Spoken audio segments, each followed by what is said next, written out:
역사 네 번째 시간은 고대 이집트, 역대 이집트 왕조의 역사와 파라오, 피라미드, 스핑크스와 같은 건축물에 대해서 살펴보도록 하겠습니다.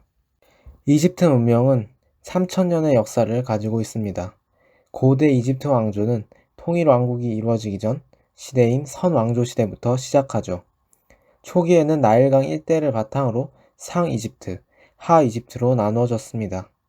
40여 개의 노모스, 즉 도시국가들이 있었는데 왕권이 형성되어 가던 시기여서 원왕조 시대라고 부르기도 하였죠. 이 시기에 이집트 신성문자가 사용되며 기록되었습니다.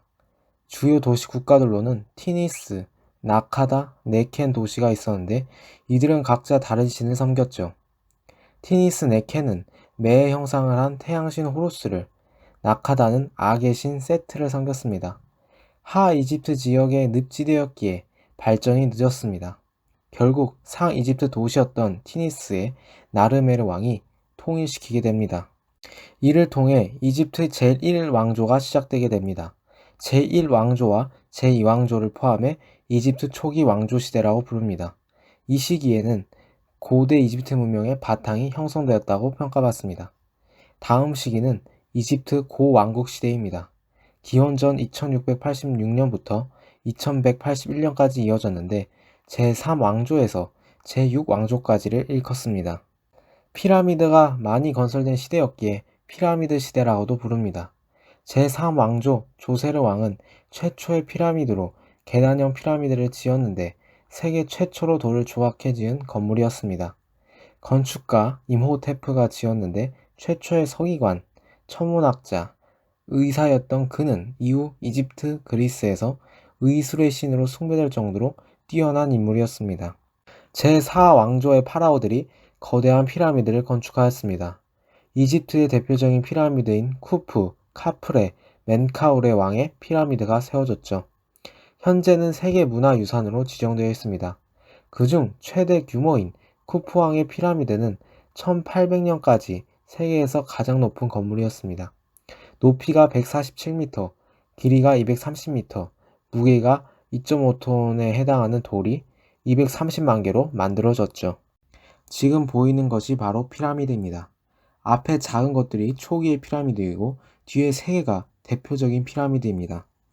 첫 번째 왼쪽부터 멘카우레 왕 피라미드이고 가운데 가장 큰 것이 쿠프 왕의 피라미드, 세 번째가 카프레 왕의 피라미드였습니다. 고대 그리스 역사가 헤로도토스는 이러한 피라미드를 짓는데 10만 명의 사람들이 강제적으로 20년 넘게 지었다고 하였습니다. 그러나 현대에서는 나일강이 범람하여 농사를 지을 수 없을 때 봉급을 받으면서 자유인들이 일했다고 추정하고 있습니다. 여기서 카프레 왕의 피라미드가 지어질 시기에 유명한 스핑크스 또한 건축되었다고 합니다. 지금 보이는 것이 바로 유명한 스핑크스입니다. 머리는 인간의 형태를 하고 있고 몸통은 사자의 모습을 하고 있는 것을 알 수 있습니다. 스핑크스는 고대 이집트의 전설인 동물로 태양신의 상징이었습니다. 부활의 의미를 지니기에 해가 뜨는 동쪽을 향해 지어졌죠. 돌을 옮겨서 지은 것이 아니라 본래 자리에 있던 석회암 바위를 깎아서 만들었습니다. 스핑크스의 사자 모습은 힘을, 머리가 사람 모습인 것은 인간의 지혜를 상징한다고 합니다. 그리고 이 스핑크스의 얼굴은 카프레 왕을 묘사했다고 여겨지죠. 이어서 제5왕조 때에는 최고신이자 태양신인 라의 숭배심이 높아지면서 신전을 세웠다고 합니다. 또한 이때 그리스 지방 등 여러 지역과 교류했다고 전해지죠. 제6왕조 때에는 최고 권력인 파라오의 힘이 약화되는데 막대한 부를 가진 귀족들의 힘이 강해졌기 때문입니다. 이러한 권력의 분산으로 인하여 이집트는 혼란기를 맞게 됩니다. 이 시기를 이집트 제1중간기 시대라고 부릅니다. 내전과 같은 권력 다툼이 극심했는데 70일간 제의한 파라오가 70명이 있을 정도였죠. 문화, 예술의 발달이 더뎌질 수밖에 없었습니다. 여기서 제11왕조인 파라오 멘투호테프 2세가 상하 이집트를 재통일하여 혼란을 잠재웁니다. 이를 통해 이집트 중왕국 시대에 접어들게 되죠. 제11에서 12왕조 시기에 해당합니다. 농업 상공업이 발달했는데 배를 만드는 기술이 발전하면서 크레타, 페니키아와 교역했다고 전해지죠. 여기서 페니키아인들은 다른 나라와 무역을 하기 위하여 문자를 만들었다고 합니다. 소리 나는 대로 적을 수 있는 문자였는데 그리스로 전해지면서 지금 알파벳의 원형이 되었죠. 그러나 제13왕조, 제2중간기라고 하는데 국력이 점점 약해져 갔습니다. 이집트 내에 있던 이민족들과의 싸움 때문이었죠. 결국 철기, 전차를 무기로 가진 힉소스인들이 침입하여 지배를 받게 됩니다. 힉소스는 이민족 통치자를 가리키는 고대 이집트어에서 유래한 말입니다. 이들은 자신들을 파라오로 자칭하며 통치하였습니다. 기원전 1500년경 이집트인들이 세운 상이집트 제17왕조의 마지막 파라오 카모세스의 형제인 아흐모세 1세가 힉소스인들을 몰아내고 제18왕조를 세우게 됩니다. 이를 이집트 신왕국 시대라고 부릅니다. 이집트 역사상 가장 번창했던 전성기라고 여겨지죠. 주변 국가들을 정복하면서 왕권을 강화했습니다. 남쪽의 누비아 지방, 동쪽으로 히타이트족을 물리치면서 지금의 아시리아 지역까지 지배하였죠. 이후 트트모세 3세가 홍해를 넘어 유프라테스강 유역을 정복하여 이집트 최대 영토를 만듭니다.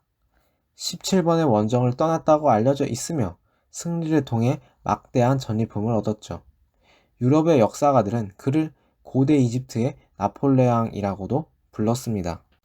이후 아멘호테프 3세가 왕위에 올랐는데 대규모의 새로운 건축물들을 지으며 발전을 이루었습니다. 또한 바빌론을 포함한 지중해의 여러 도시들과 교류하며 문화, 경제적으로 크게 성장하였죠.